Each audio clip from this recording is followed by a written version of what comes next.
Una buena noticia para todas aquellas personas que desde hace años vienen luchando con el hecho de pretender dejar el hábito de fumar y todavía no lo han conseguido. El Ministerio de Salud Pública habilitó 6 nuevos centros de atención especializada para estas personas. No solamente se les asesora en materia psicológica o psiquiátrica, sino también el tratamiento gratuito incluye medicamentos. La doctora Claudia Sánchez, directora del Programa Nacional de Enfermedades Respiratorias Crónicas del Ministerio de Salud, señaló que actualmente se encuentran ampliando los locales donde personas que desean dejar de fumar pueden asistir.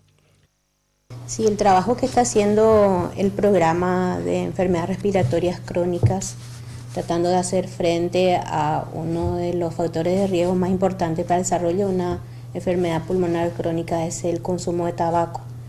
En todas sus presentaciones, en virtud de esa necesidad de poder de alguna forma acercar esa atención especializada a nuestros conciudadanos, hemos iniciado en esta primera etapa la habilitación de consultorios en hospitales regionales como el de Encarnación, en todo el área de Itapúa, en Villarrica, lo que es Guairá, Caguazú, en el Hospital Regional de Coronel Oviedo.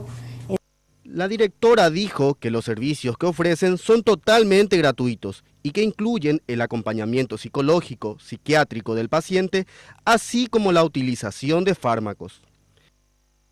Y también hemos tenido el apoyo en ciertos hospitales con una nutricionista y un fisioterapeuta para la rehabilitación pulmonar. ¿Y todos estos servicios son de manera gratuita? Sí, como todos saben, la atención es gratuita. Hace años ya aquí lo brinda la salud pública.